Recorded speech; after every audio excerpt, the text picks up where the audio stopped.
नमस्कार मैत्रिणींनो, माझ्या यूट्यूब चॅनलमध्ये तुमचे खूप खूप मनापासून स्वागत आहे। तर आज आपण बनवणार आहोत खानदेशी पद्धतीचे आणि गावरान पद्धतीचे चिकन। तर मी हे अर्धा किलो चिकन असे बनवलेले आहे। तर तुम्ही बघू शकता भाजी किती छान लाल वगैरे दिसत आहे, चवीला तर अगदी भन्नाटच आहे। तर तुम्ही एकदा ही करून बघा आणि मग मला कमेंट करून नक्की कळवा कशी झालेली आहे। चला तर आता आपण भाजीला सुरुवात करूया। तर आज आपण चिकन करणार आहोत। तर मी हे अर्धा किलो चिकन घेतलेले आहे, तुम्ही बघू शकता। मी याला मीठ आणि हळद असं आणि थोडीशी अर्धा चमचा चटणी असं लावून ठेवलेलं आहे। तर मी हे 1 तासापासून लावून ठेवलेलं होतं। तुम्हाला वेळ जसा असेल तसं तुम्ही लावून ठेवा, अर्धा तास किंवा 10 मिनिटं, थोडा वेळ जरी लावलं तरी चालेल। कारण याच्यामध्ये काय होतं, मीठ आणि हळद चांगली आतमध्ये शिरते आणि त्याची चव अगदी छान लागते। तर आता आपण याला फोडणीची तयारी करूया।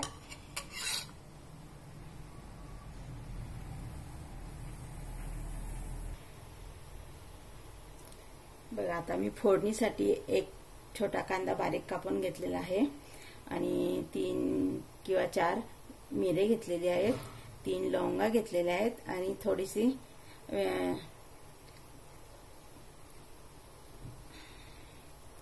आणि आपण यामध्ये 4-5 पाकळ्या लसूण घेतलेला आहे, थोडंसं आलं घेतलेलं आहे आणि थोडेसे अख्खे धने घेतलेले आहेत आणि एक काडी मी कोथिंबीरची घेतलेली आहे।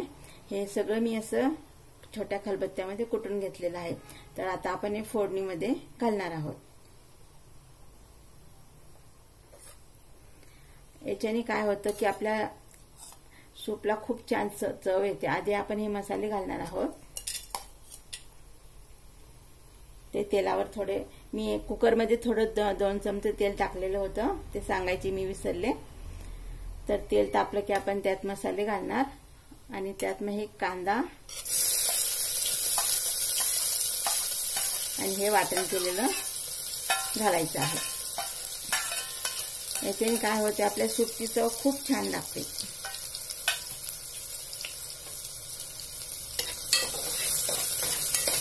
आता हे आपल्याला खूप असं होऊ द्यायचं नाही, फक्त तेलामध्ये त्याचा कच्चेपणा गेला पाहिजे। आता आपण त्यात हळद वगैरे काही घालणार नाहीये, मीठ पण घालणार नाही, कारण आपण चिकन मध्ये आधीच घातलेलं आहे, त्यामुळे आपल्याला नंतर घालायची काही गरज नाही। बघा, आता मी यामध्ये हे चिकन टाकणार आहे।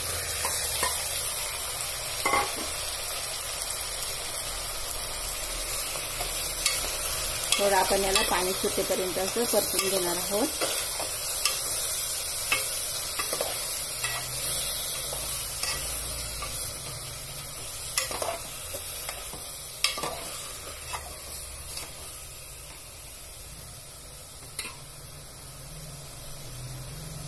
आता मी यावर थोडे झाकण ठेवून त्याच्यावर पाणी ओतणार आहे।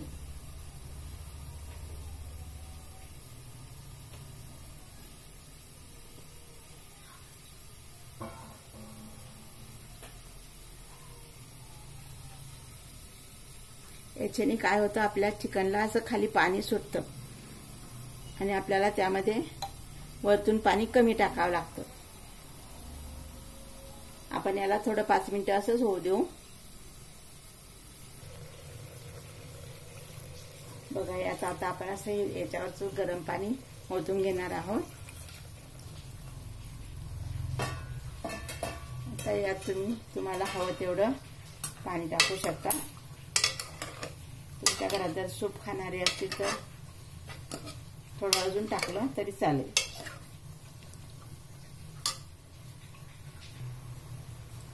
बघा, मी यात इतपत पाणी घातलेलं आहे। आता मी याला झाकण लावून याच्यात 3 शिट्या करून घेणार आहे।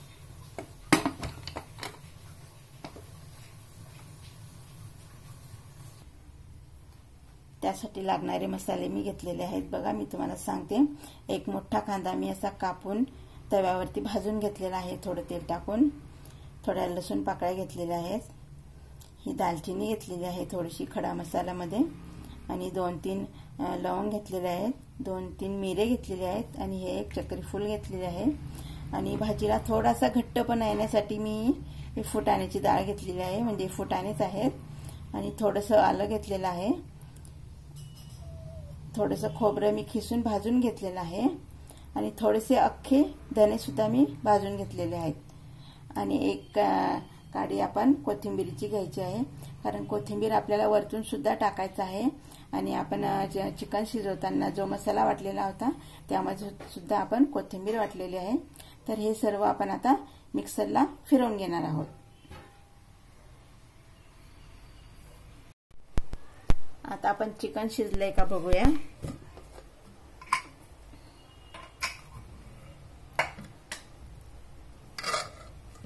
आपले चिकन पण छान शिजलेले आहे. आता आपण फोडणीची तयारी करून घेऊ. मी आता कढई गॅसवर ठेवलेली आहे आणि 4 चमचे तेल घातलेलं आहे. आता आपण त्यात हा मसाला परतून घेणार आहोत.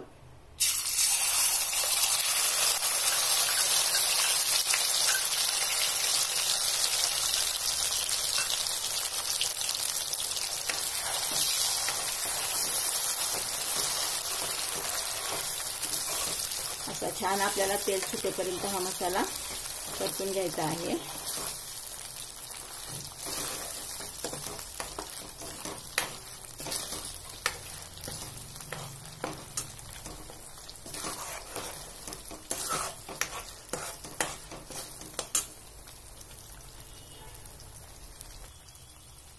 बघा आता आपला हा मसाला आपण तेल सुटेपर्यंत परतलेला आहे.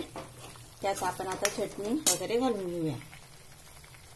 तर बघा मी ही 1 चमचा काश्मीरी लाल तिखट घेतलेले आहे आणि हे 2 चमचे साधं तिखट घेतलेलं आहे. हे थोडं तिखटवालं आहे. हे आपण फक्त कलरसाठी घातलेलं आहे, लाल मिरचीवालं. आपल्याला यात हळद वगैरे घालायची गरज नाहीये, कारण आपण ती चिकन शिजवतानाच हळद घातलेली आहे. आणि हो आपण या भाजीला ना असं गरम पाणीच टाकणार आहोत, थंड पाणी अजिबात टाकायचे नाही. तसं गरम पाणी घातल्याने आपल्या भाजीला चव छान येते. आपण याला आता थोडा वेळ पुन्हा परतून घेणार आहोत तेल सुटेपर्यंत.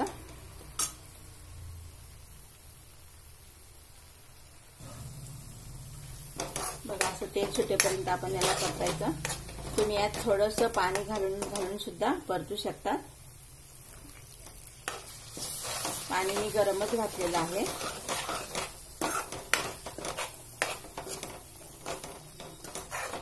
अजून आपण याला थोडा वेळ परतू देणार आहोत.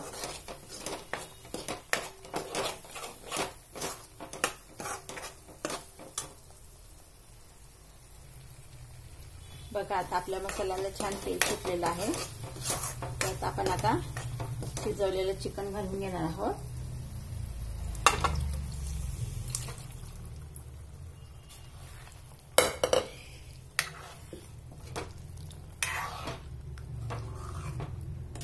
असं याला पूर्ण आपण मिक्स करून घ्यायचा मसाला वगैरे.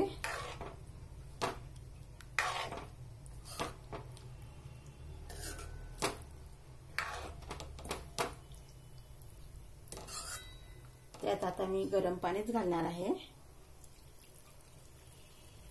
तुम्हाला हवं तेवढं तुम्ही पाणी घालू शकता, तुम्हाला किती पातळ करायची ती.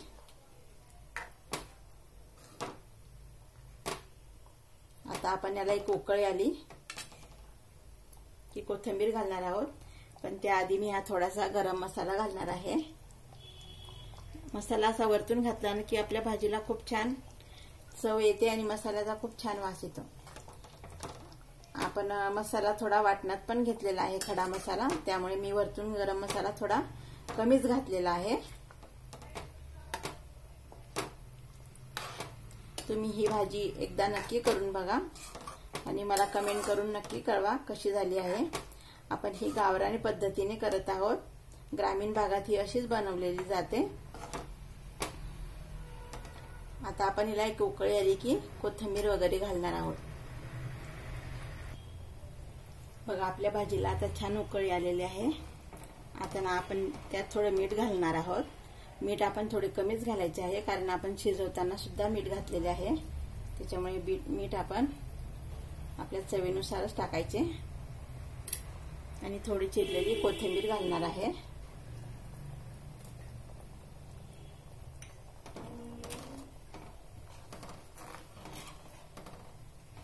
या भाजी सोबत तुम्ही पोळी किंवा भाकरी किंवा भातासोबत सुद्धा खाऊ शकतात.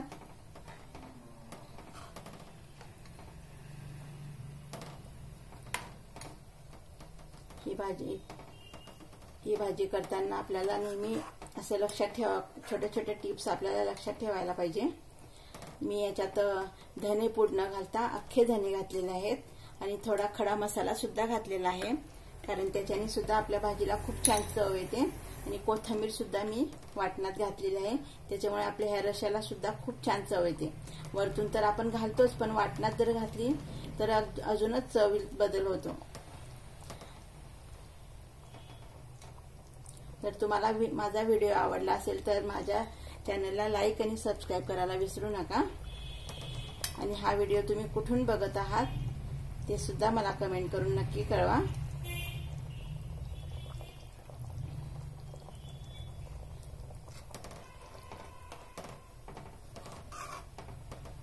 बघा आपल्या भाजीला खूप छान तेल आलेलं आहे. म्हणजे आपण ही भाजी अगदी मीडियम केलेली आहे, खूप तिखट नाही आणि खूप फिक्की नाही अशी केलेली आहे. तर ही भाजी आपण सर्वजण खाऊ शकतात. लहान मुलांना सुद्धा आपण अशी पोळीला लावून खाऊ घालू शकतो.